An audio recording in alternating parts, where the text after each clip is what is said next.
much would you have paid for it? How much would you have paid for it?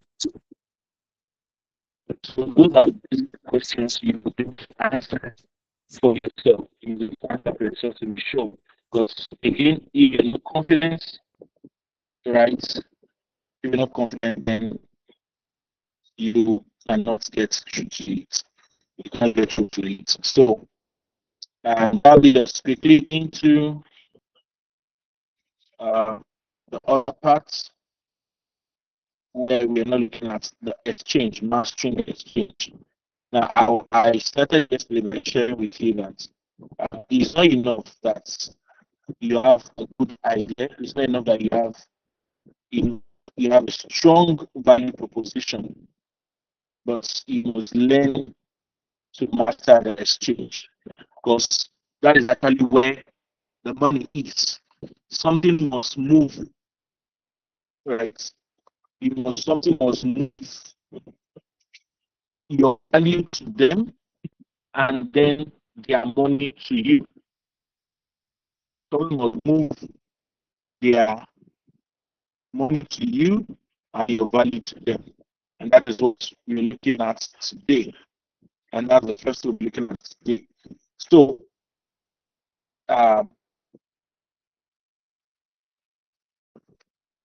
that thing, I call it, I said the converter of value to money, right? What makes people pay for whatever it is they perceive you have? Number one is your presentation. And that's simple, in a simple term, is selling. Selling. Selling. Right. Whatever it is you do, mastering the art of selling is one of the most powerful skills you can develop if you want to create financial success. You must master the art of selling. You must know how to present, right? You must know how to present your solutions to them such that they are ready, willing, okay, to present, to give you their money. Okay, so they must be ready. You must present it in a way that they are ready to give you their money. So that's what we're going to look at today. Okay? Try to see if now there's actually a lot in this book. Okay, there's a lot in this book. I'm not as a tool trying to read the book to you or do a total recap of the book for you. What I'm actually trying to do is set a pedestal for you such that even though you want to read some things or some points from the book, you are still getting the real deal. Right? So the core. So what I'm doing in this review is just touching some of the core things that I want to talk about in the book that I'm able to talk about in detail as I desire, and they are also the core, the art of that chapter of the book. So me just expanding up on them. So that's why you see I'll be jumping a lot of things here. But let me just quickly mention it, that there are three factors that will determine how much people, right, how much money people will pay you. How much money people will pay you. I just there to say, number one, the type of problem you are solving for that person. Number two, the number of people you are solving that problem for. And then number three, who is the person that is paying you, right, for that problem. Now, why this is important is because before you even talk of presenting your value to exchange, you need to understand what it is that moves money. What it is that you decide how much you earn. Though this is actually supposed to be in the chapter 2, where we talk how money works, right? But I really bring it here because it deals with people, and I want to talk more about people here. One example of problem. How big is that problem? Okay? How big is that problem? How important is that problem? Right? Is that problem a life-threatening, right, problem? Is it something that is going to cause them? So here now we're talking about the level of pain. Okay, the level of pain that problem is going to relieve them from? How crucial is that problem that you are solving? How crucial is that problem that you are solving? How important is that problem that you are solving? Okay, then how is this problem related to money and time? Does it save time? Does it make them more money? Okay, so you must understand. So when you're presenting your problem, you need to present the problem level of importance, because the level of importance is going to determine how much people are going to value your product and all whatever you are all need to pay for it. You know, for years we're talking about start consulting, and many people have not taken cognizance to it. But last year, when the president enacted the new tax law, come and see how much people begin to pay for consulting. Right? Why? Because there's now a value, a level of importance and urgency people are attaching and are paying to this matter. You understand that? So then the other part, which is very, very important, is right the number of people you are solving this problem for. The number of people that you are solving this problem for. Now, why it's important is because that will determine the multiplying effect of the money. The multiplying effect of the money. Okay, the multiplying effect of the money. The number of people you're solving for will determine the multiplying effect of the money. Please, can you guys hear me? Can you guys hear me? Some people are saying they can't hear me now. If you can hear me, please, can you hear me and you can see my screen? Just let me hear your voice.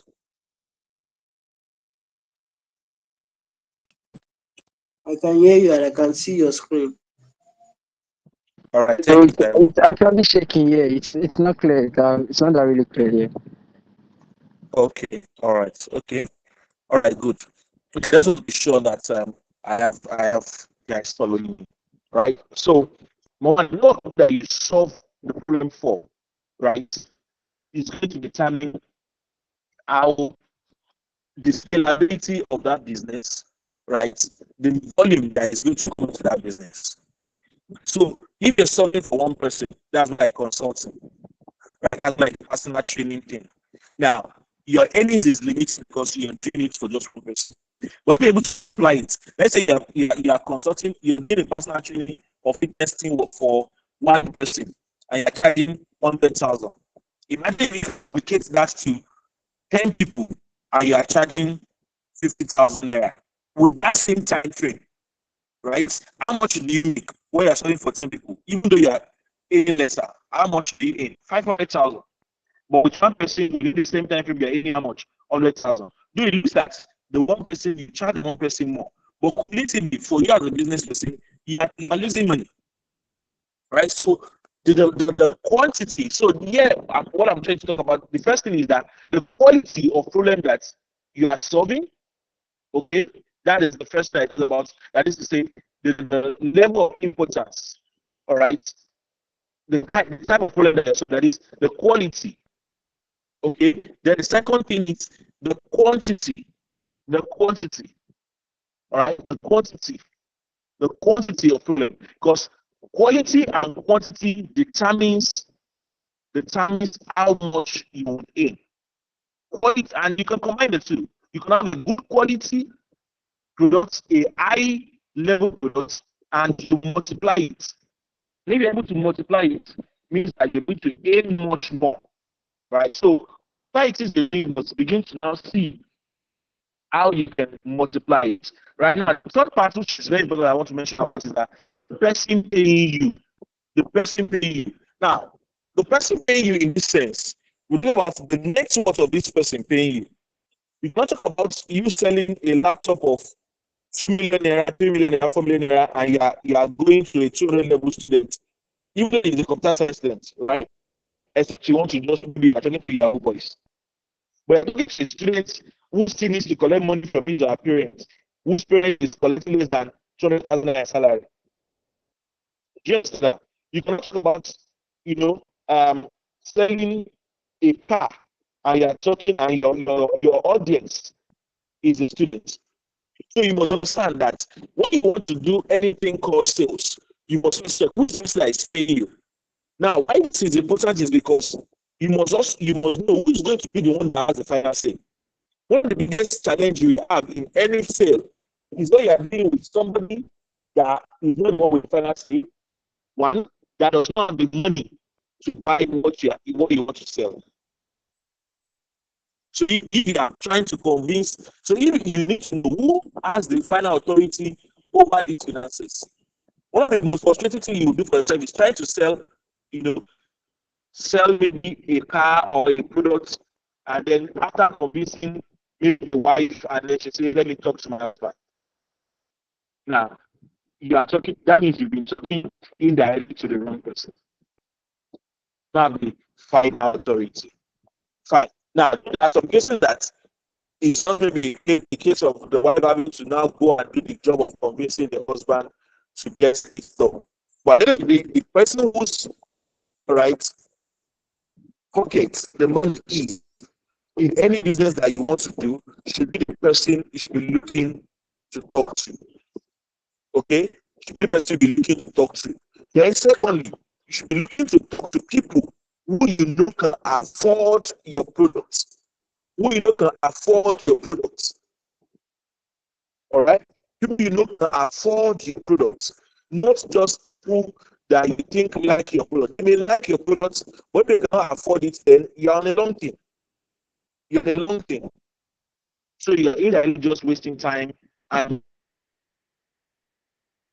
before perception. All right? How will this person perceive your product? Now, if they have not perceived your product to be high value enough, do not pitch it to them. Do not pitch it to them. Do not pitch it to them. Don't make that mistake of trying to now sell to somebody who does not believe that your product is for them. Remember, you made that mistake, you would lose that person. Remember, you make that mistake, you will lose that person. You will lose that person. So do not target anybody that you know has not been convinced. Don't talk about money with anybody that is not convinced. Make them beg for you. Make them tell you, make them ask, okay, how can I get a product? Before you even start talking about money. Make them willing and ready. And that is where we are going now. Right? Now, this is where you're going to now look at some crucial things that I want to talk about yesterday. Now, knowing the person that is going to buy from you, there are crucial stages of people you'll be meeting every day. And there are three crucial stages of people that you'll meet. We have cold, the warm, and the hot. The cold, the warm, and the hot. And this is where I'm going to talk about the KLT I mentioned yesterday. The know, like, trust. Now, the cold audience, right? This is where you start every time. Anytime you start in a new business, 80% of the time, that is where you start. That is where you start.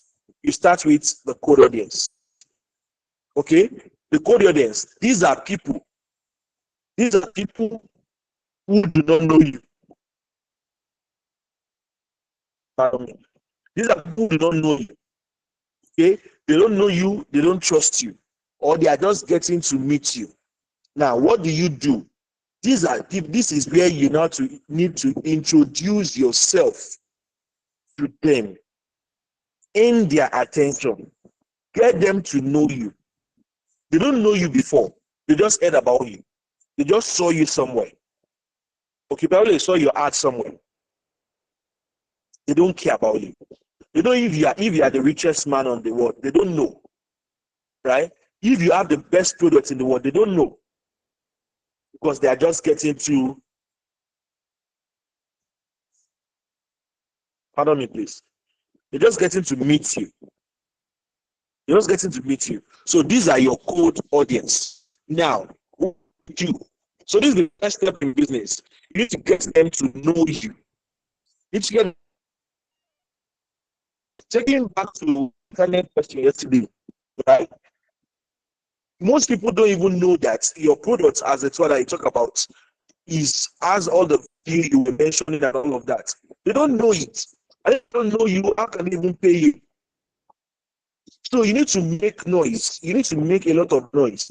What do? Introduce yourself. Create visibility. Deliver value. Let people know what you carry. Let visibility meet your value. Talk about yourself. Introduce yourself. Boast about yourself. Now, see, let me use this example. See, when you want to talk about sales, sales is like relationship, right? It's like relationship. Now, if you are, let's say, I want to just use this example, but then I believe that it's one of the things that most of the times drives the point. A lot of times. Let's say you meet a lady, all right, who has been, how do I use this example that's not going to be perverted?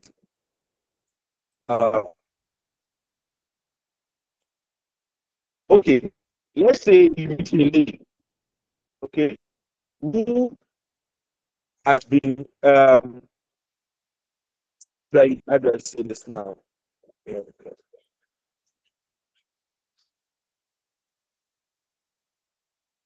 okay, I'm trying to get it. There's not makes my mind. I don't want it to be perverted. But then I just want to please just pardon me, please. Let me just use an example, right? Who has been suffering, right, from, let's say, okay, let's say the widow. I think that's that one point. Let's say you meet a widow, right? A widow who the biggest suffering she had in her previous marriage was sexual starvation, right? Sexual starvation. Her former husband's doing, right, actually starves her a lot sexually. And the marriage she's not going to remarry because most men, there's nothing to enjoy in marriage. The whole sex stuff that they talk about is exaggerated. Okay.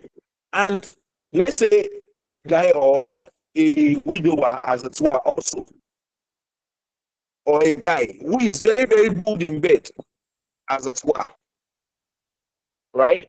Who's very good in bed. But then it seems that we both to, in this case now, you are indirectly what the lady needs.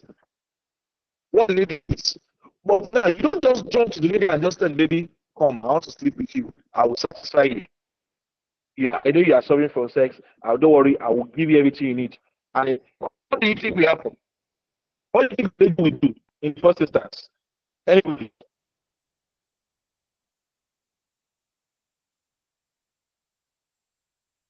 I want to hear your voice. So what do you think the lady will do?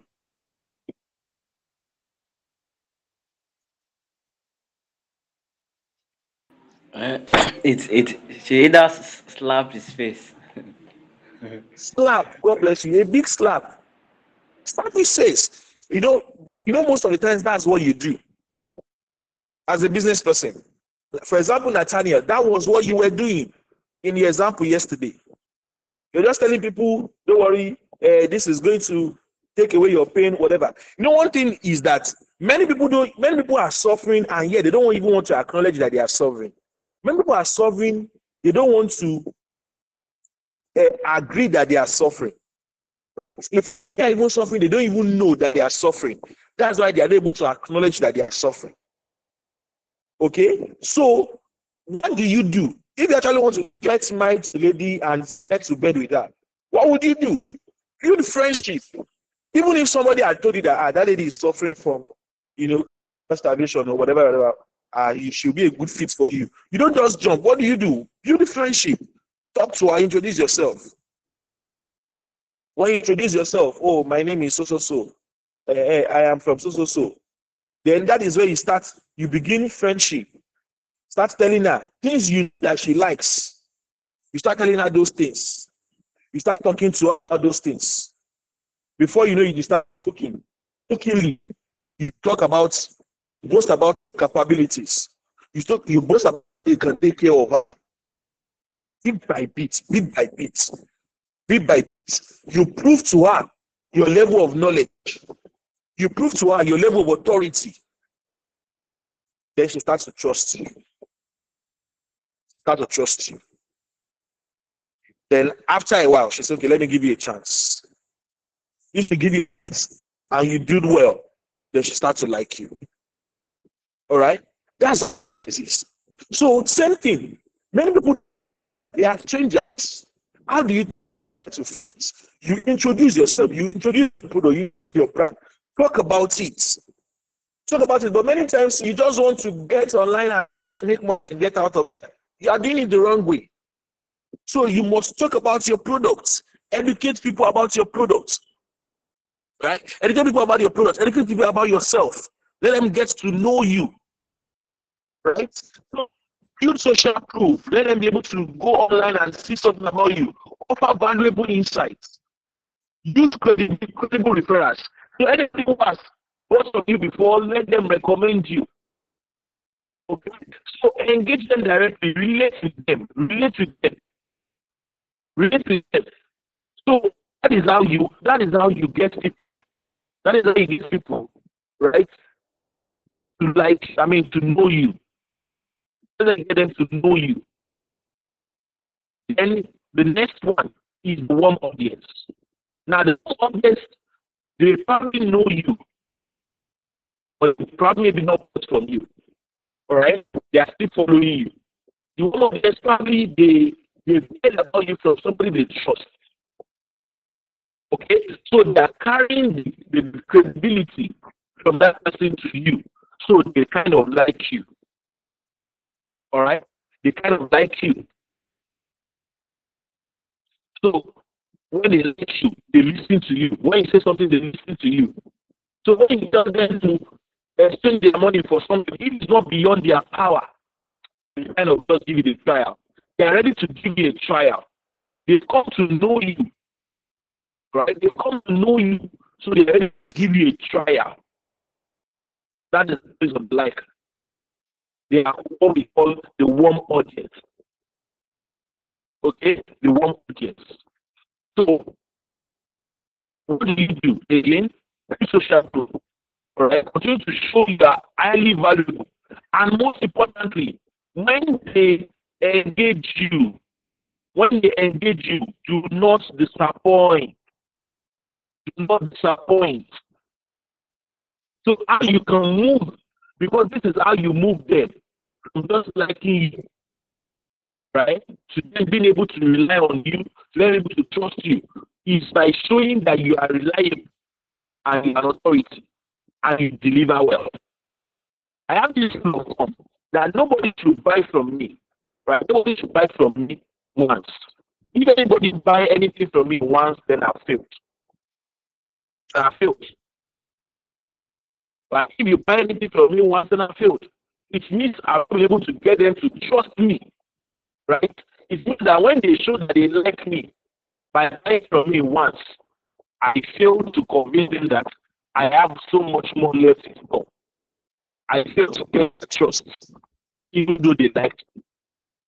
And you know what they say? Say first impression lasts long. First impression lasts long. So you must be deliberate about showing that your audience, that you are credible. This is really where you can get them to trust you. Trust the audience. This is like the of business. Right?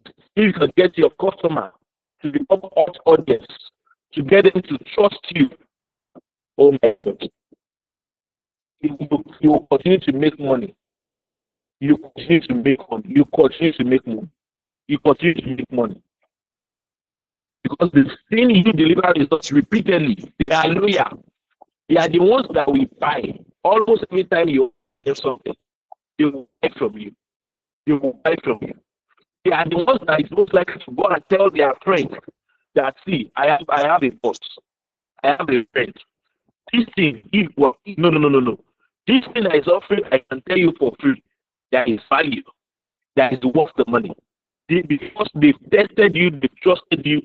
So the ones that we call you tested and trusted. Tested and trusted. Tested and trusted. How do you nurture them? Express gratitude. How do you talk about this heavily? Show genuine appreciation for their support. All right. Once the wife show thank you, write thank you notes to them, shout outs. All right. Those small gifts, they can make a huge difference. Make a huge difference. So maintain the trust. Maintain the trust. All right. Maintain the trust. So the sequence again is know, like, and trust. All right. They get to know you. This is your opening to visibility. They get to like you. This is where you build relationship. All right. Build relationship with them. They get to trust you. This creates conversions and loyalty. And that's actually your goal. That is where the money is. That is why you are in that business. That's why you are in that business. Okay. So, important thing is the customer avatar. All right. Or you call or what we also call the customer demography, right? There's a lot here. Please just go and read it yourself, right? What does customer avatar means? It means you profile your customer, okay? Your ideal customer. You give them a classification that defines exactly who it is. That's why I don't waste time on ads. If I spend 50,000 naira on ads today, I can guarantee you I'm making back 150,000 naira on it. Just me. Because I'm not selling to everybody. If I spend 50,000 naira on ads today and I didn't make 1 naira from it, I don't panic. Because I know that my ads reach the right people. I just look at other metrics and I tell you it's going to come back. I ran an ads last month. I spent about 47,000 naira for that ads. Now, I get so many, I checked and I saw that I get so many website visits and checks, and there was no single purchase. I didn't panic. I left it for a week. Now, what I figured was that many people that checked that visited that website, they did not have the money for that product as at the time. I tell you that in a week or two's time, come and see how people were pouring in to make order. I didn't run any other ads. I need to from that same single order. Single ads that I ran earlier. Now, the error I made with that ads was that I didn't have a funnel, which is something I'm beginning to work upon now by working my website and doing this. Now, what does that does is that you have an avatar. You know who it is that your customer is. Where is your customer? Who is your customer? What are the detailed profile of that your customer? This is going to help you to be able to, know how to reach them. Okay? So customer avatar helps you to know your customer. So you try the demographic, the factors of your customer. You know them. Where are they? What are their location? What are their occupation? What are their income level? You check their psychological factor too. What are the things that interest them? What do they buy? What do they spend money on? So this helps you to be able to, know how to trigger them. Because let me tell you sincerely, people buy for some major reasons. I'm going to just mention about few of them. I already listed them here. You can go and study them. Number one of the reasons people buy is fear. Fear.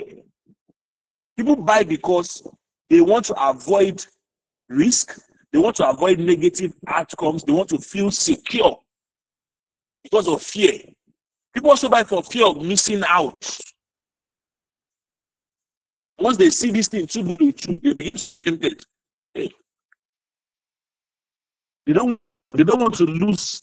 They don't want to lose money, and yet they end up losing money most of the times. But then you must be able to capture that emotion and use that emotion when you are selling. Whenever you want to sell anything, you must make people feel like them not getting this thing is them losing out. All right, it's them losing out. So depending on the product, people also buy because of pride.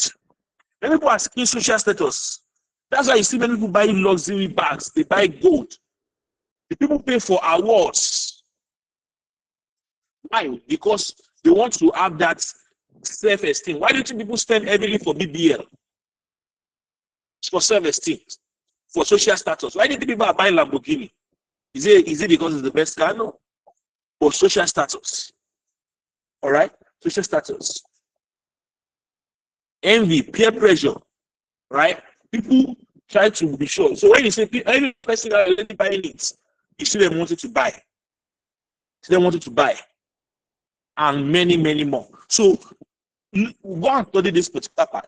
You see, these are these triggers that make people actually depart with their money to buy. So you must learn to use the triggers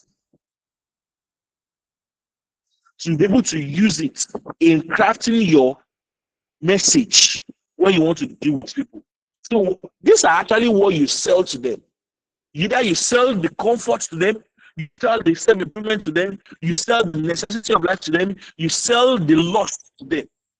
So when you want to sell, you sell the emotion.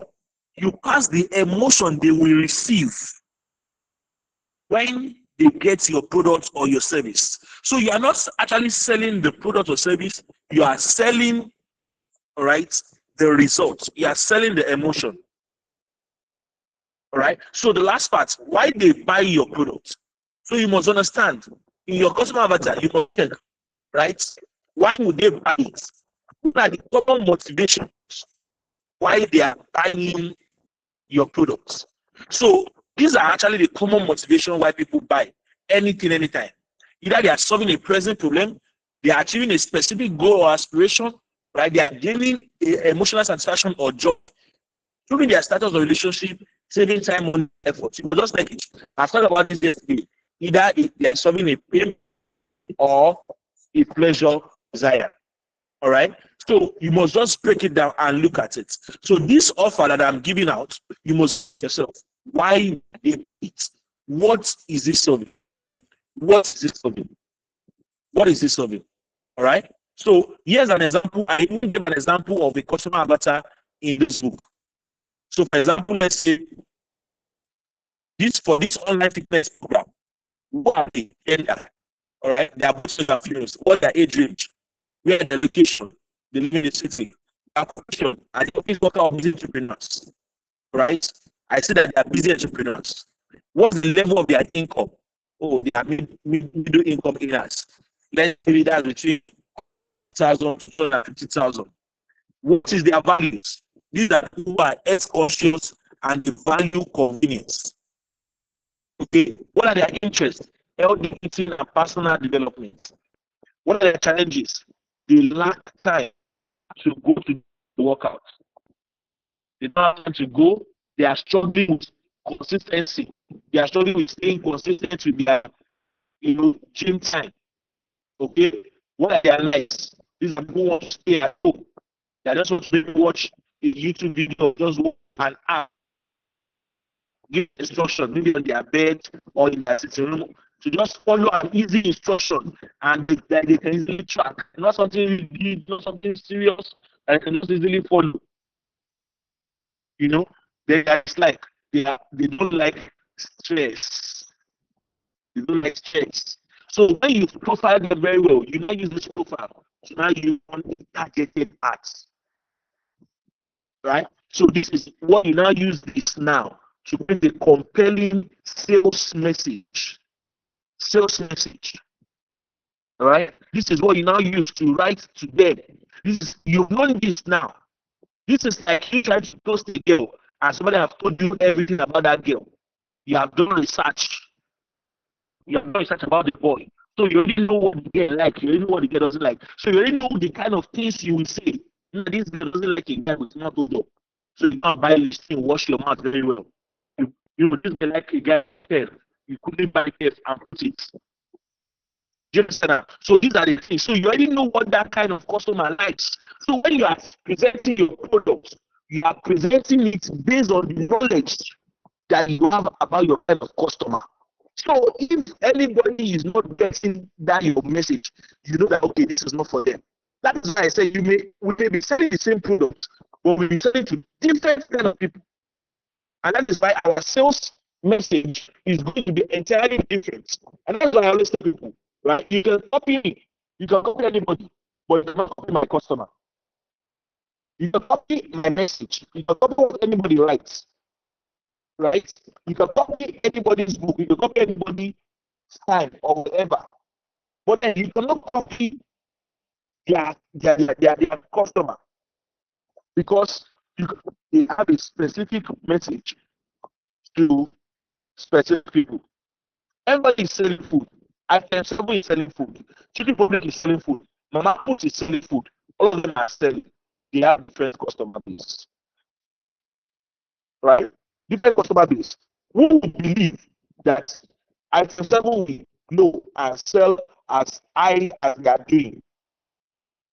With many people, this is the kind of industry that many people will say is already saturated. There are plenty of people already. There are plenty of people already. Who will believe that Mr. Biggs will be on that today? Right? So those are things you must understand. Those are things you must understand. So when you want to sell effectively.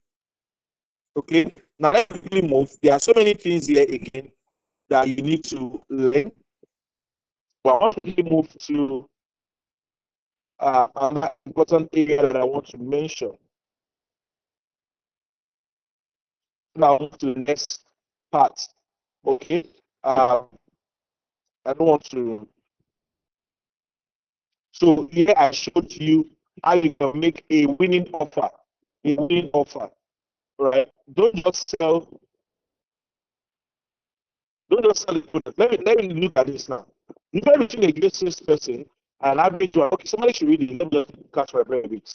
Somebody should read what's on this page, this paragraph. Okay. The first paragraph, right? Yes, please. Okay. The difference between a great salesperson and an average one is the ability to create compelling offers. For example, if someone sells a book of 5,000 naira, a pen for 500, and a calculator for 1,000 naira, totaling 6,500 naira. Another person might sell the book for 7,000 naira and include the pen and calculator for free. The latter the latter offer is more enticing because it adds perceived value. Right. Now, the truth is, we all fall victim of this. Which would they have gone for? Right? Which should they have gone for? Most times, all of us will go for the 7,000 naira. Now, and that's even more expensive, but you wouldn't know.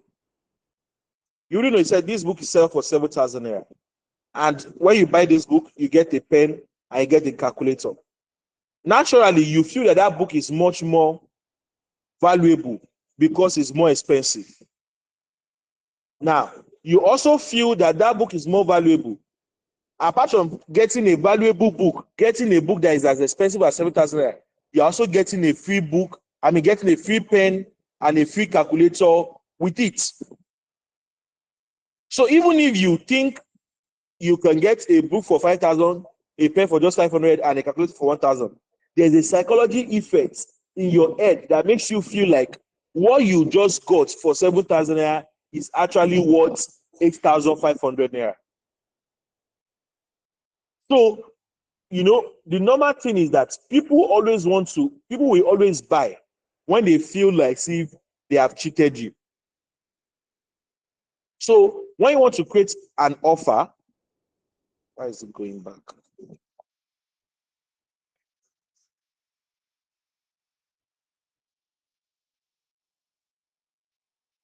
So when you want to create an offer, all right, you must make sure that your product, right, as more attractive by adding perceived value to it. You must make sure that people perceive your value, your product, much more valuable than it is. They must be able to think deep in their head and believe that what they are getting is much more than what they are giving to you. The moment you can get your clients to those stage, then you have sold. You have sold successfully. So when you go on and read, you will see core things that you need to apply to help you get to it. So Now, I'll just talk about this and then I'll move on. Core principles that you must understand, that must be embedded in your mind. That must be embedded in your mind. In all you do, that must be embedded in your mind. In all you do, in all you do. Number one is that you must understand your customer needs. That's why I talk about the customer avatar a lot. Understand what they need. Understand what they need. Okay? Understand what they need. Number two, focus on benefits, not futures. Focus on benefits, not futures. Don't list what your product or services does. Highlight how it will improve your customers' lives. Right? Highlight the results that they will get. Highlight the emotion that comes from that result. Okay? Show the results. Show the aftermath of that result. All right? Then use a compelling story. Learn to paint pictures. Learn to paint pictures with your words. You must be able to get your customers to a point where they are able to imagine. You must touch their imagination. You must touch their imagination. You must touch their imagination. So that is that. So I talk about negotiation also, because you must be able to negotiate effectively. Negotiate effectively. Right? There's a difference between negotiation and just closing the deal. Right? So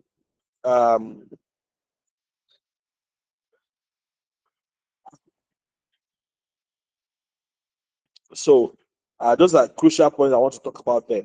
Now, lastly, before I close here, who is this?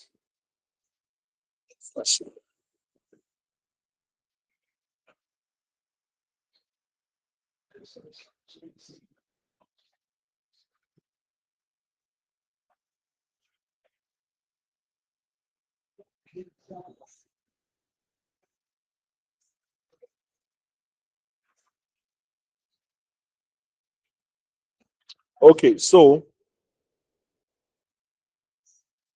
that's a very important one. Now, before we move on to this chapter, can we take questions? Can we take questions? Does anybody ask questions?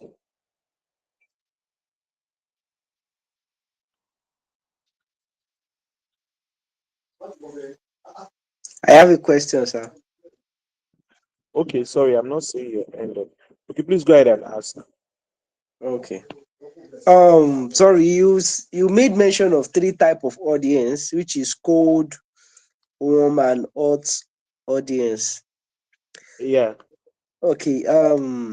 So you said the cold audience are those that they don't know you, they don't trust you, they are just getting to know you or something like that.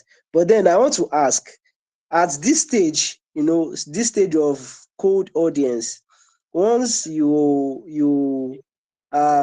able to know you, right? Maybe by referral or something, and then you render a service to them. But then at the end of the day, something happened along the line of rendering the service which they aren't comfortable with. Please, how can you regain your trust with this kind of audience? I mean the cold audience. So that's my question. Repeat the question again, please. I didn't get you. Okay. For instance, someone gets to know about your services, and then he paid for you to render a kind of services. So along the line of rendering the services, there was a little glitch. Glitch in the sense that you couldn't deliver as you ought to. You get what I'm trying to say? So the customer is not kind of satisfied with the audience, and this is the first time, just like you said, first impression always last. So I'm trying to ask. My question is that how do you try to buy back the trust, from that kind of customer? Okay. Well, this is where damage control right? We call this kind of situation damage control. Now, in that kind of situation, what you do, this is where your man management techniques comes into play. This is where your man management techniques come into play, right? You should be able to correct the damage. You are trying to gain anybody's trust. It's business. Though it's business, it's also the same thing with real life. You treat it as you've disappointed this person, you've offended this person. You first thing you look at is that how do I make it up to them? How do I make it up to them? This is where you offer bonuses. This is where you beg for a second chance without actually begging. All right. Now let me give an instance. Some years ago, I want to share two different experiences, but then Arik Air, right? Arik Air, is it Arik Air? No, Airpeace. Airpeace. They have this habit of always delaying one's flight. Once they tell you it's 1:30 p.m., you're taking off. On very occasion would you ever take up at that time? In fact, 90 to 80% of time, you'll be taking up maybe 4 or 5 or 6 o'clock safe. So, but then I thought that was the norm. But until one year, I was to travel to Algeria, and then I had to take Emirates Airs. Is it Emirates or Ethiopia Airways? I'm not even sure now. So they delayed the flight. No, for us, it was normal thing. I didn't even feel bothered. They delayed the flight by about 3 hours. Now, many people were disappointed. Some were complaining, blah, blah, blah. Me, I just feel it's normal thing. I wasn't disappointed. But you know what they did? They paid for all of us that were to take that flight. They pay for us to be in their VIP section, to have a free lunch, right, for that day. Not just that, okay? They also give us free service, almost all free services. I think, so when we got on the plane, I was now talking to somebody. I said, no, this is amazing, blah, blah, blah. The services were so top notch. My anger was already diffused. It was not like, oh, this is the norm for them. That when they disappointed, that there was a time that because they delayed his flight, they had to book an hotel. I think it was it is Emirates Air. So they had to put a flight, an hotel in Dubai for him to lodge in because he was already running late, and they refunded 50% of his ticket. Now they didn't just refund it. Actually, this is what they did. They said they give him 50% off his next flight. So what have they successfully done? They make him come back again, and when he comes back, he's going to now enjoy their service again, but he's also going to enjoy it as a 50% discount. So it is that new service they will use to prove to him that this is not how they've always been. One, but they also gave it to him at a huge discount, so much so that he's so happy and ready to take up their offer again. So when you know that you've disappointed maybe your cold audience or your warm audience, your biggest bet is damage control. How do you control and navigate it? You already lost, so you must be ready to win them back, and you do so by being professional and effective about it. I hope that answers your question. Yes, sir. All right, good. Any other question?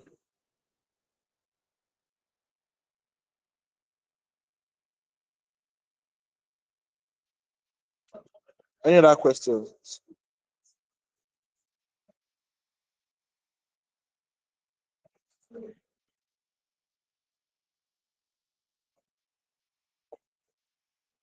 Okay, if there's no questions, then let me move on to the next. Right, so now this is actually, I know this is like the biggest part of the whole thing. Now, I actually have the grant masterclass, right? That I have. I call it the 10 million naira funding accelerator. You can always get it. Okay. Now, in that class, you learn everything from structuring your business to, you know, the grant winners playbook, the grant reviewer psychology. You learn keywords and principles for grants. Okay. And for those of you who are here, I actually will give you a bonus also, right? A masterclass on that is very, very detailed. So now that is what I'll just use to, catch my breath on this tonight. But that masterclass solves everything about, funding for your business. You are seeking funding, that went in detail. But this particular section, right, gives a general overview beyond, because that masterclass is actually specifically on funding, grants, and investors, right? This is going to go beyond that. So in this particular section, I'm not going to talk about um, funding, investors, and grants. I'll just go about the other things. I'll talk about the other things that you need to start business, right? That need to start business. Because every time we talk about capital. Before capital, there are a lot of things you need to review. There are a lot of things you need to take care of, right? If you don't have these things and you just venture into business, thinking that what you need is just capital, in fact, you will not even be able to get capital without it. So that's why I'm focused on this, to say starting without capital. And in the next 20 minutes, I'm going to develop on this, and I expect you to take a cue and follow me quickly. So,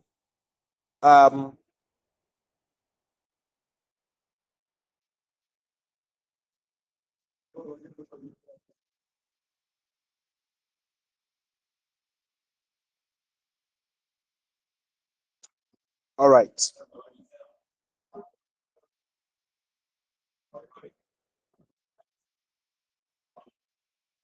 Somebody should read the second paragraph for me. Okay, let me go. Lack of money is a common obstacle, but it's not an excuse to abandon your dreams. Successful entrepreneurs understand that while money is important, it is not the only way to build a business. By leveraging knowledge, time, and resources from others, you can generate the capital needed to launch your idea.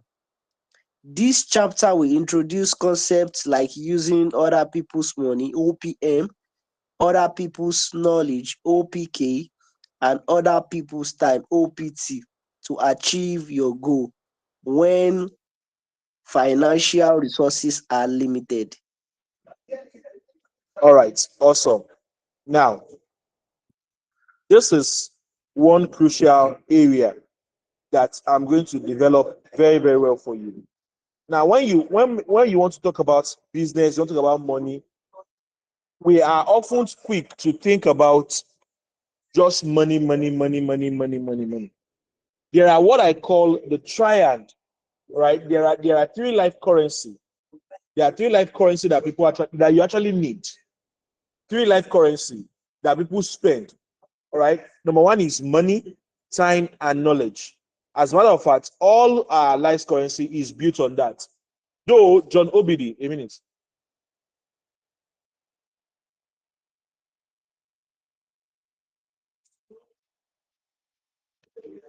Though John Obidi went further to diffuse this into four, he called it the meat, right? He called it the meat.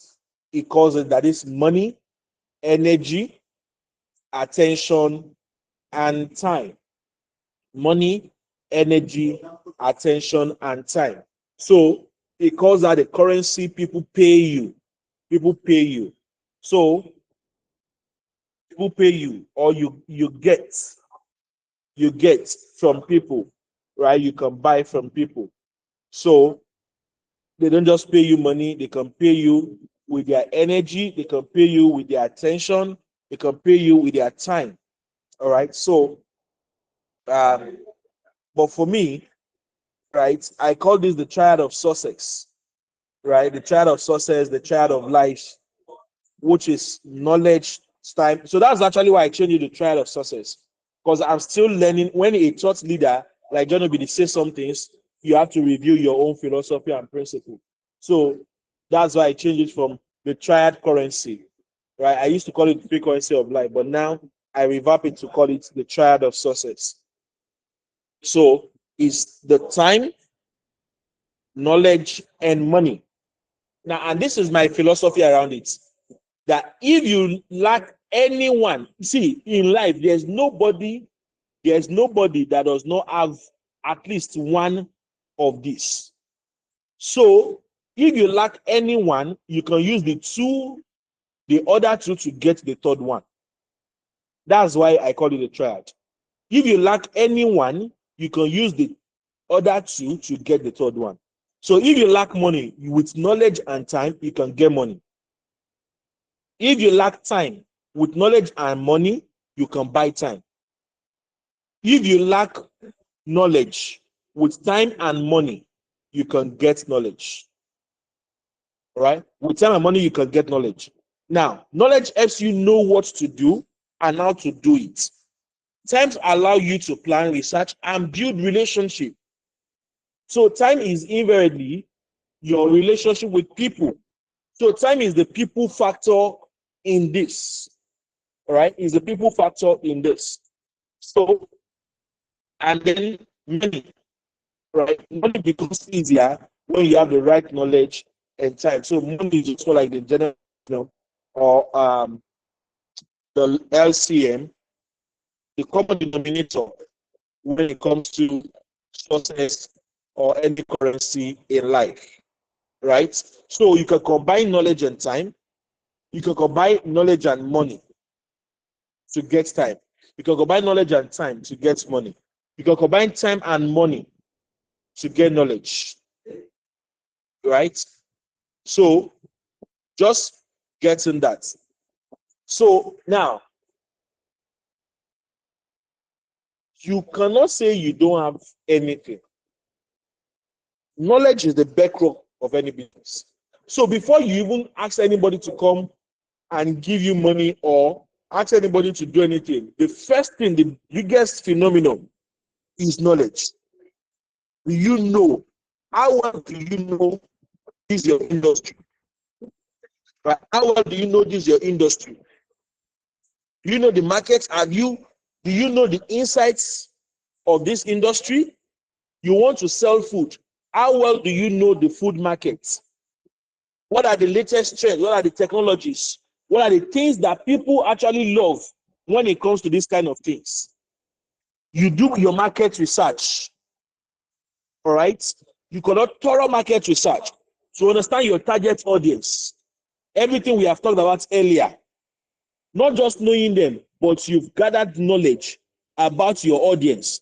You know who exactly your audience is. You know their preference. You know their avatar. Okay? So knowledge again. You have the skill and the expertise. That is value. Value. All right? So knowledge also equips you with exactly what people need. So the bedrock here, knowledge gives you value that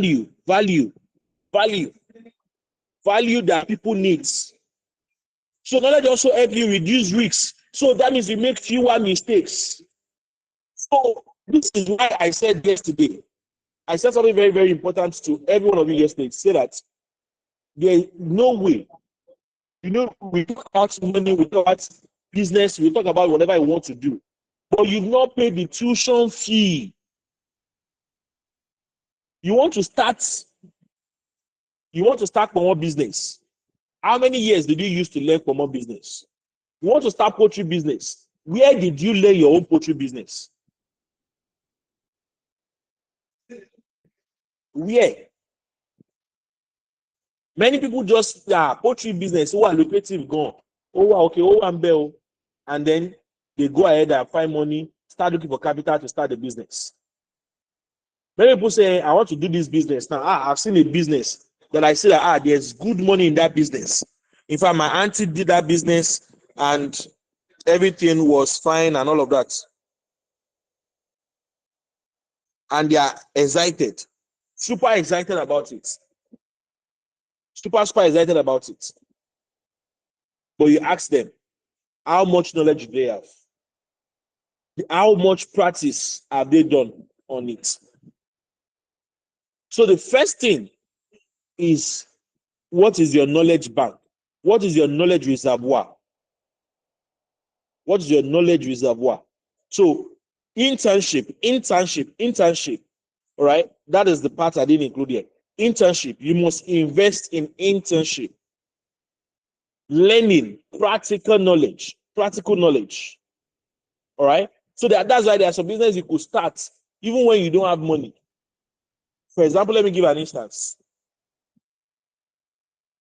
I did a business at the time, was it 2 years ago? So the supply business. I tell you, I kid you not. I didn't lift one thing in that business, and I made nothing less than 500,000 naira profit. I didn't lift one thing. I just had a friend in my network who needed several bags of fertilizer. And I have another friend that sells fertilizer. And I just asked him, guy, Alpha, how much is your fertilizer? He told me 7,000. He told me 7,000. I said, it's new and I want to buy so. So you don't give me complaint price. We bargained it. At the end of the day, he sold it for me at 6,350. He just added the company price, right, which was 6,200. So he added 150 of his own profit to it. So the company will be the one to do the delivery. I lie you not. I sold those fertilizer to the person that wants to buy it at 6,850. I was getting 500 naira per bag. All right, at that time. And that was just it. Nothing else. I just connected them. The money went to his account. They did everything, and I got my money. Choky, soft. And that's how it continues. Right? Why was I able to leverage on that? Knowledge. I didn't have money, but I had the knowledge. All right? So you must invest heavily in knowledge. All right? So now time. Now, time is your most abundant resources. All of us, every human being on earth has the same time. We all have 24 hours. We all have 24 hours. Now, what do you do with your time? How do you use your time? How do you use your time? Are you using your time? How do you use your time? Your energy and your attention. Now, what do you pay attention to? See, you are a product of your most dominant thoughts. Anything that grab your attention, that grab your time, can grab your life.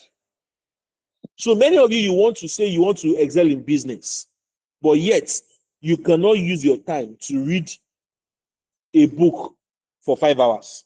Let me shock you. I was telling one of my mentees was disturbing me some weeks ago about she wants to win grants, she wants to do this, she wants to do that.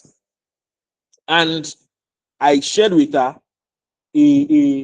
one of my classes, right? It was a paid class that cost people at least 15,000 naira.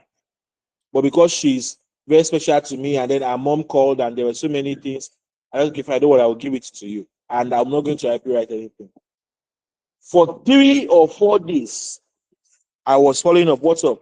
The next night, she just told me, she said, laptop, That class is so long. I just laughed. This is somebody that can binge watch Korean movie. She can watch 12 episodes of Korean movie in less than a day. Now, you are a product of what catches your attention. You are a product of what you pay attention to. You are a product of what you give yourself onto. What you give your time to. So, in this case, now, how do you use your time currency? How do you use your time currency? Do you network with people? Do you meet people? Do you use your time to invest in yourself? Right? Now, because strong relationships open doors to new opportunity. And as a matter of fact, people is actually where you get money. People is actually where you get money.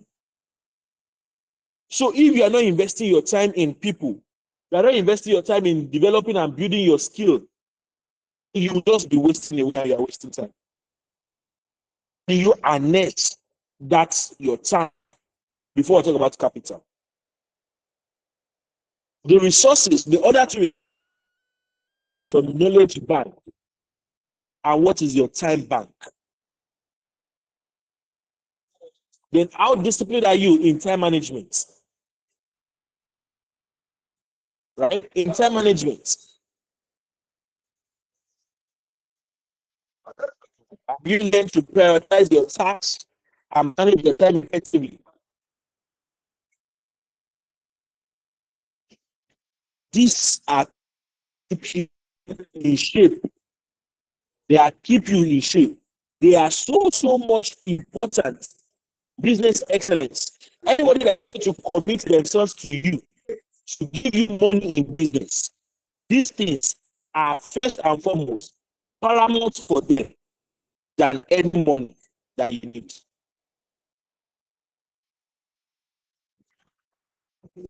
These are crucial for your business development and excellence than any money that you need, because they are going to be the major determining factor.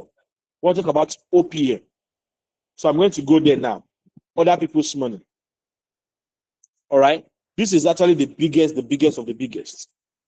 But that's not going to be possible if you've not mastered, right? You've not invested heavily in knowledge. You've not invested your time heavily for excellence. You cannot get money. Whether it is other people's money or other people's whatever, you cannot get it. So, other people's money, right? Like I said, you don't always need your money to grow or start a business, right? You can leverage on loans. Now, I'm not going to talk about loans now. On grants, I think I've talked heavily on grants, right? Now, there are things called AJO, thrifts, right? Cooperative societies.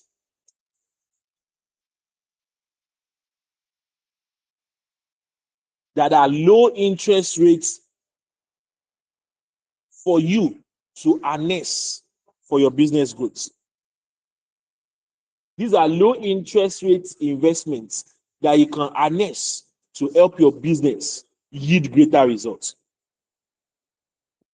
Okay, now the other one, grant, I think I have already talked about this. I will share with you, right, an access for you to be able to get it. Okay, so and that are investors. Now let me share a very typical that I wanted to add to this. A very typical other people's money case that I use. Taking a cue from the knowledge base that I talked about earlier. Was it 2017? My first 100,000 ever. My first 100,000 ever. Now, I just learned about mini importation, shipping from China, Alibaba, AliExpress as at that time. So, and I wanted to ship in Christmas as gifts for primary school students for their Christmas carol and all. And I did not have money to buy or ship anything from them. You know what I did? Now, I identified, I did what I just taught you, the customer avatar. Who are the people that need this product? Who are the people that ask the people that need it? Where are they? What are they? And I identified that the crucial people that need these my products are schools. They are school children that are going to do Christmas carol and all. And I approached about 12 to 15 schools that year. I told them I could get you Father Christmas package, gifts for your children, for school children, and you will collect just 1,000 naira from students. At that time, they were paying, let's say, 2,000, 3,000 naira for, Christmas carol, and the gifts they were giving them was very, very ridiculous. And from China, I calculated the Christmas car, Christmas fan, Christmas sweets, and helio balloon. There were plenty packages at that time, and total cost of all this package from China was around 350 naira, including shipping to Nigeria was around 450 thereabouts. And I approach these schools and I tell them I just added 300 naira to it. So I told them I would give you this package for just 750 naira. And they were all amazed. Many of them did not believe it. And I told them, don't worry. You can just pay me parts. You can pay me half. How much is half? Half of 750 is how much? That's 375. 375 has bought almost all the products, right? Excluding shipping. So my plan was that once the goods are already in Nigeria, I will go back to them, see that your goods are already here. Just pay me extra 20% and I'll get your goods to you. So that was what I did. I pitched that business to them heavily. And many people believed and they agree with me. Some were skeptical. They were like, no, they cannot. Among them, I had 2 schools who actually believed heavily in me and gave me full payments. Now, because they felt it was not much of a risk, they were collecting 3,000 naira, 4,000 naira from their students for that Christmas stuff. And what they used to buy at that time was around 2,000 naira. So to just invest just 750 into me to use it to test what I have to offer doesn't look like a heavy risk to them. So they agreed. So I used the money of those people who paid to order for all of them who had shown interest. And that was how I brought in the goods. And I brought extra for those who have not even heard and I might want to buy afterwards. That's how I use other people's money to build my business. And mini importation. I already shared the example of the fertilizer case. That's how you use other people's money. Right? You leverage on your knowledge base. You leverage on the market. On the market, all right? And then you just find the products and sell to the market. And you are good to go. You are very, very good to go. That is how you leverage other people's money. Right? You find a ready market. Use your knowledge base to ensure that there is enough available for everybody to feed on. Are we together? Am I making sense? Let me see your reactions. We're together. Let me know that you're following. All right, good. Thank you. All right, thank you. Good. Okay, so on to the next. Other people's time. All right. Time is also another valuable resources that you need to learn to leverage through partnership, collaboration, and outsourcing. Now you must learn, you must learn to create win-win situation for yourself and for your business. You must learn to create win-win situation for yourself and for your business. All right. Now, there's even under this now, there's also another we call, OPR. I was going to talk about this before I move.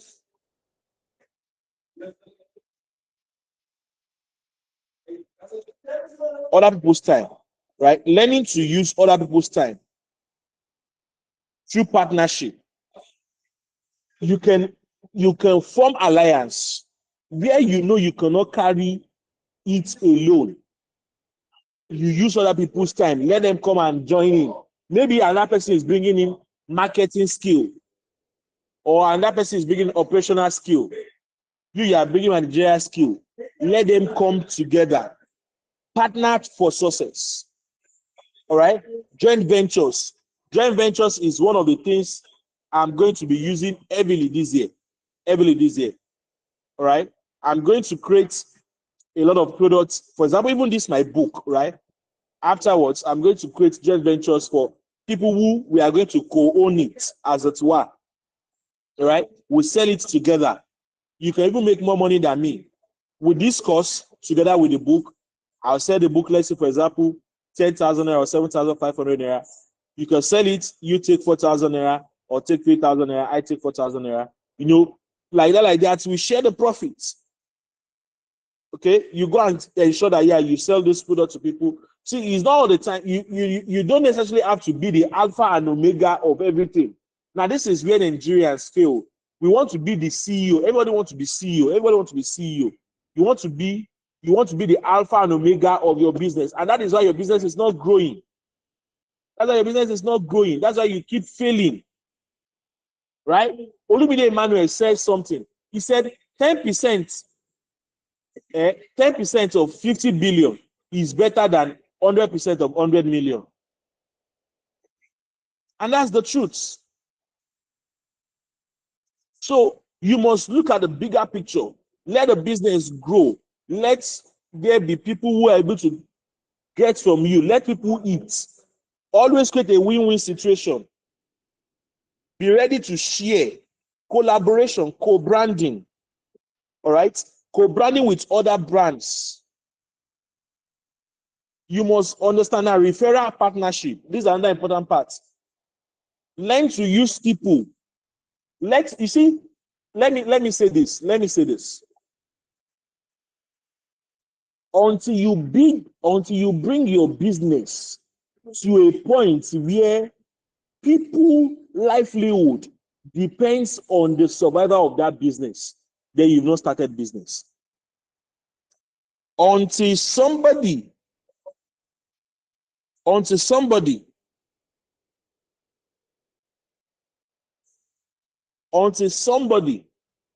right, is involved in your business as though their life depends on it. Until somebody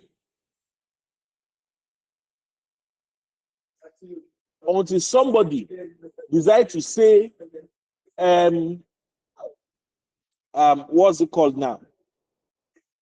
Until the survival of somebody is dependent on your business, then you continue to work. You've not started partnership. Until that person sees that business as their means of living, of earning, that is when your business begins to grow. So you must always look for partnership that will bring your business to that level, because that person will not stop working because they need to eat, and that person will also not stop praying for your business to continue to grow because they need to feed upon it. That is the core of other people's time. All right, of other people's time. So let me quickly move on. And okay, outsourcing, all of that, you can just go ahead and read about it.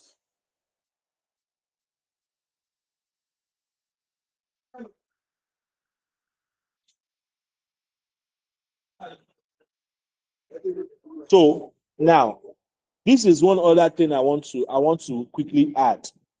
When you want to learn, especially when you're relating with people, we're talking about other people's time, other people's resources and all.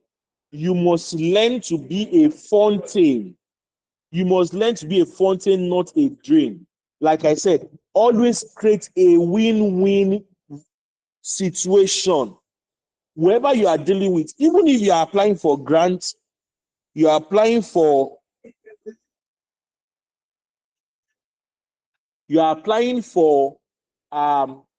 investors partnership, whatever. One core principle that must live in your business is that of a win-win.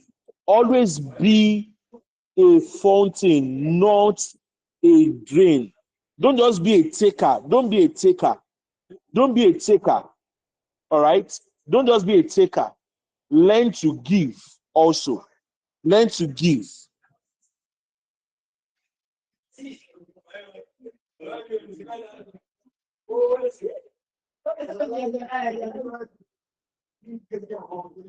Learn to give.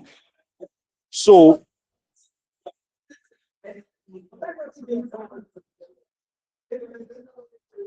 now, OPK, using other people. This went back.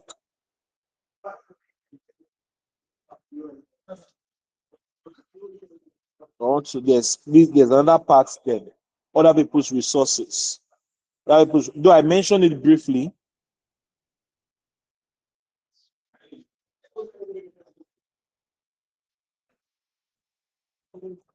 Now, so other people's resources, right? Now, this is a situation where you don't have the tool of your own. You don't have the materials of your own, but you can leverage, you can lease, you can rent. You can always start from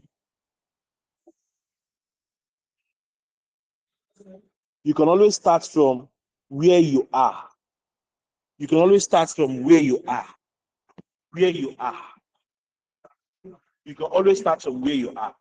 So learn to, where you follow materials, where you can live. Now, this is one of the things. I talked to a lot of people who say they want to buy their own tractor, they want to build their own house. No. Who says you must always start from there? Please a minute.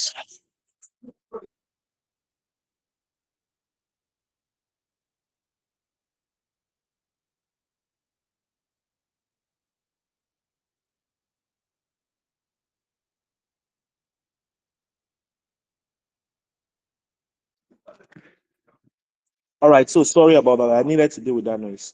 All right, so now whatever it is you're doing, right, you must be cost efficient.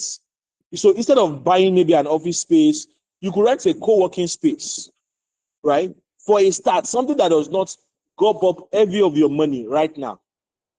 Okay, leverage other people's resources. Instead of buying your own Starlink or buying your own internet or whatever, you could share, right? You could share resources, you could share facility. Okay, you are cooking. You're a food vendor. Instead of saying I want to build my own kitchen, I want to build that, you could share a particular kitchen. You could share a particular kitchen. And those are the things, right?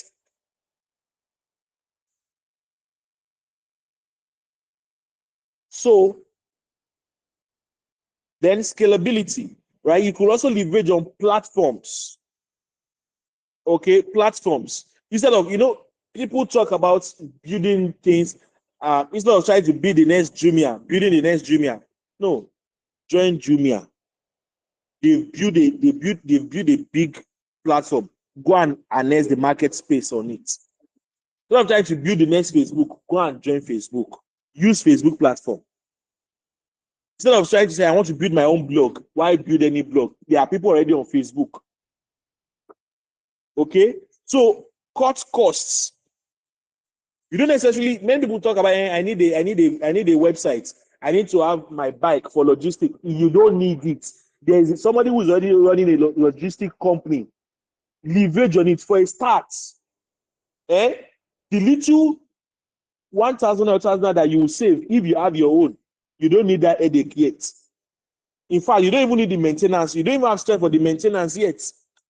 So why not go and leverage? I was doing a math for a friend one day, and then we're talking about, instead of building a house, I have 50 million naira at hand now. Should I build a house or I should continue to rent a house? And I asked, what is the highest rent if you build a house with 50 million naira that is comfortable for you? If you want to rent that house in a city, in the main, in central area in town, what will be the house rent? The maximum house rent will be. We look at it as around 2 million to 3 million naira. And I asked, so let's say you make a deposit payment for 5 years. So you don't have issue for house rent for the next 5 years. And there's an increment on your house rent at just 20% increase every year. Meaning that your house rent for 5 years is pegged at 8 million naira. So you pay that, you have how much left. So you fix that in an account so that you don't have issue with house rent for 5 years. So you have how much left? 42 million naira. If you put that 42 million naira into any business or venture or other areas of your business, do you think you will not make double of that amount in the next 5 years? So at times what we call, ownership and all of those things is waste of resources. Many times people talk to me and they want to start business, and I look at their business plan. I see so many things that are not necessary. I see so many things that are just excuses that will not allow them to even start at all. And they keep complaining about capital. There are so many things you have. See, there's one philosophy I learned from the scripture. When Moses wanted to part the Red Sea, God said to him, what is in your hand? Also, the case of Elisha and the widow of the prophet who was in debt. The prophet asked her, what do you have at home? What do you have? So before you talk about capital, the first thing is, what do you have? What other people's resources can you harness? What other people knowledge, time can you harness? What collaboration, partnership, or joint venture can you venture into? What knowledge can you harness? What?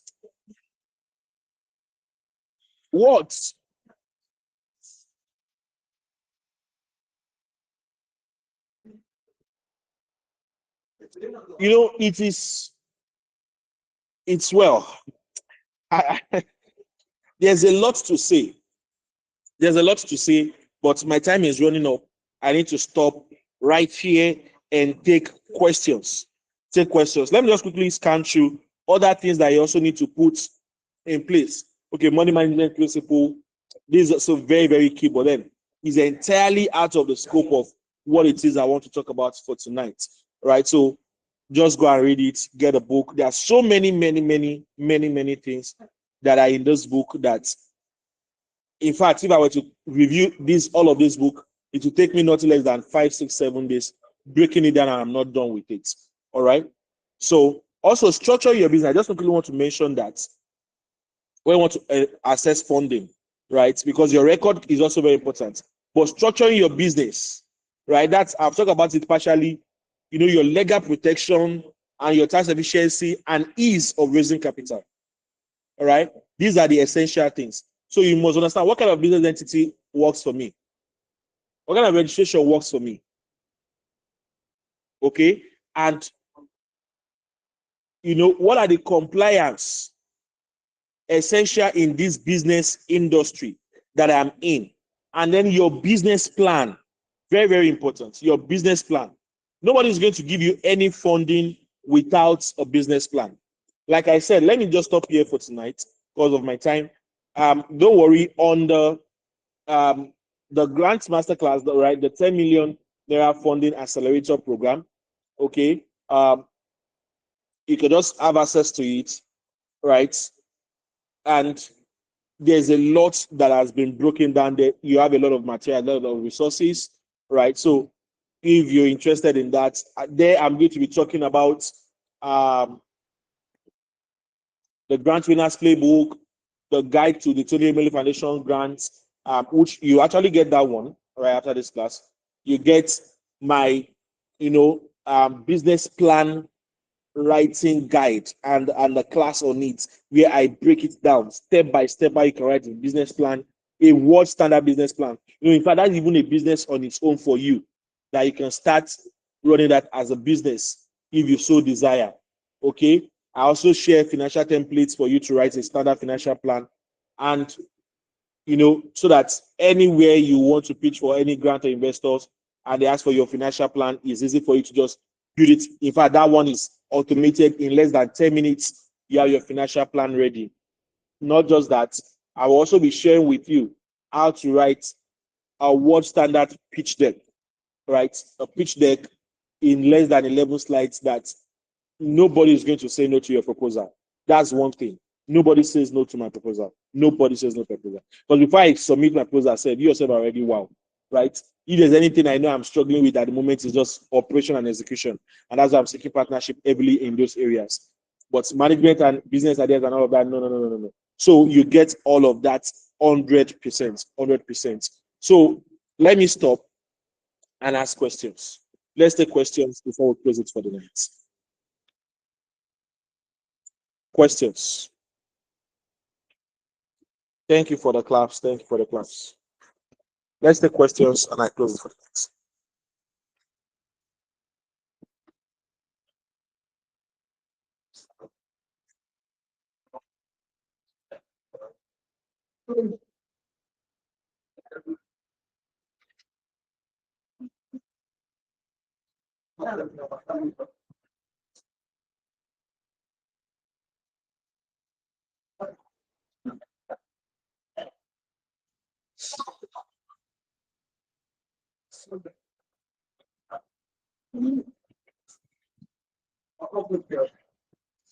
Hello, sir. I have a question.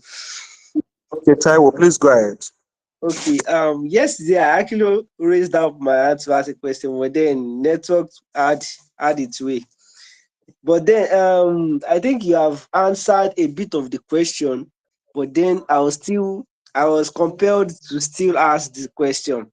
Okay. I'm actually looking at a particular business, and because I saw a gap in that chain, right? So I was considering that can I scale up, or can I even do well in this business? Because I'm looking at the big people, I mean the big brands in this chain, the chain that I've just discovered. But then when you made mention of, instead of you having a business, why not why not um why not leverage on people's, in terms of maybe partnership with them? So I think that has kind of answered the question for me, because I am seeing the business is kind of a big and a very big vision for me. So instead of me dabbling into that business, you really answered the question in that part, that okay, instead of you going to the, why not first of all leverage on partnership with those people, by studying how they run the business, knowing the cons and pros of it. So it's majorly not a question, but then I just want to, I want to put more suggestion on it. Maybe you still can still help me with some information about that.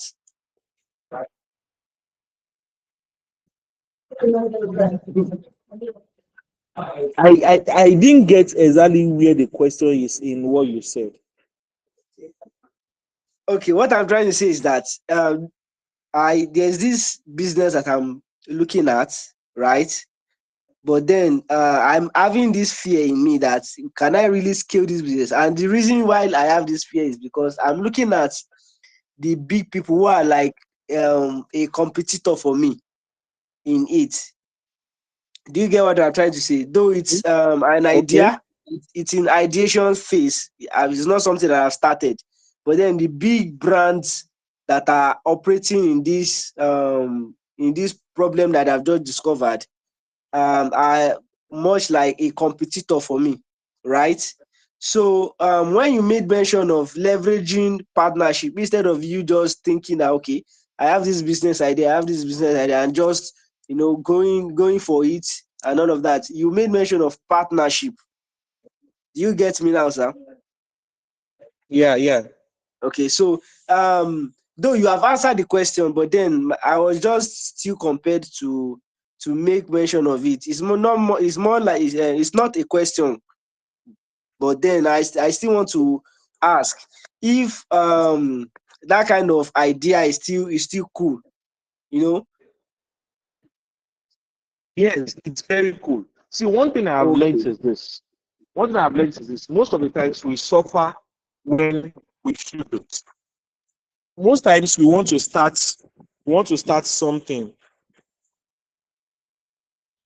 to start something when in actual fact we can leverage on other people. Right? For example, I was discussing with a friend last month, and then we're talking about the cost of setting up a Gary processing plant, and then the all of that. So we estimated to say, let's say, for example, we have 5 million naira now, and if I want to use that 5 million to go and set up a Gary processing plant, at least worst case scenario, I will spend not less than 3.5 million naira to set up that plant. What I will be left with to run operations or so will be left with maybe 1.5 million naira. And that 1.5 million naira, I might struggle to make 2 million naira in a month. But if I carry that 5 million naira, I go to a big organization, somebody who has the plant and everything already, and I say, okay, contract manufacturing, but because I'm coming to buy in bulk, so I buy the products from them and I go and resell. Because if I produce for myself, I will still look for markets. So why not buy from him and just go to the market directly instead of starting up the factory and building the market myself?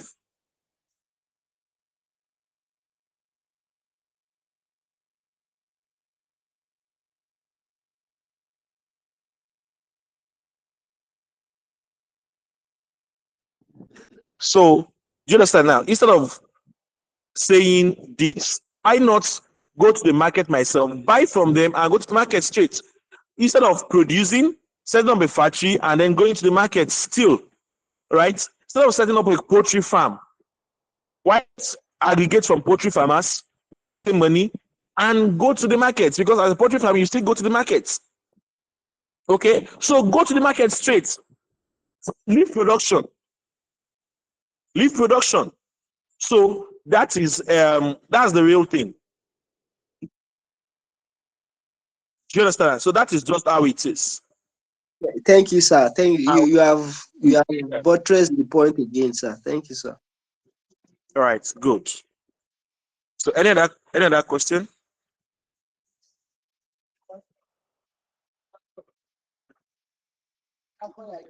So any other question?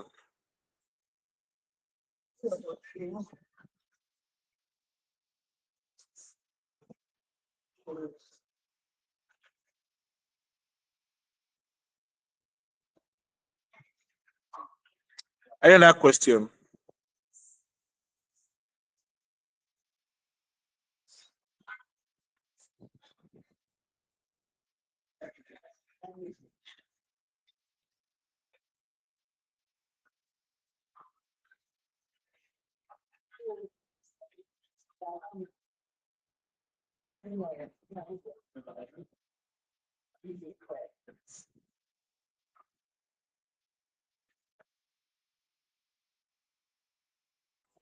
All right. If there are no questions, then we can call it a night. So thank you so much. I hope this has been an amazing journey. God bless you.